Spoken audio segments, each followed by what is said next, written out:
अकोट तालुक्यातील पणज मंडळ परिसरात वादळी वाऱ्यासह झालेल्या अवकाळी पावसामुळे केळी पिकाचे मोठ्या प्रमाणात नुकसान झाले आहे।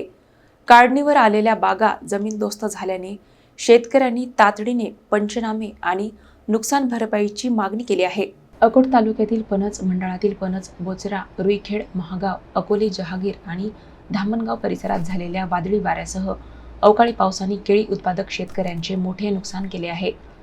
काढणीसाठी तयार असलेल्या केळीच्या बागा एका रात्रीत जमीनदोस्त झाल्याने बळीराजावर मोठे आर्थिक संकट ओढवले आहे। अनेक ठिकाणी केळीची झाडे मुळासकट उन्मळून पडली असून घड जमिनीवर कोसळल्याने काढणीयोग्य पीक पूर्णपणे खराब झाले आहे। शेतकऱ्यांनी बँकांकडून कर्ज घेऊन केळीची लागवड केली होती, मात्र या अस्मानी संकटामुळे हातातोंडाशी आलेला घास हिरावला गेल्याची भावना शेतकरी व्यक्त करत आहे।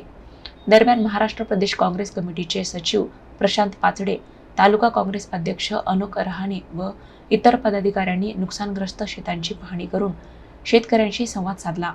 प्रशासन आणि विमा कंपनीच्या प्रतिनिधींनी तातडीने पंचनामे करून नुकसान भरपाई द्यावी अशी मागणी करण्यात आली आहे। येत्या 2 दिवसात पाहणी न झाल्यास तहसील कार्यालयावर तीव्र आंदोलन छेडण्याचा इशाराही शेतकरी प्रतिनिधींनी दिला आहे।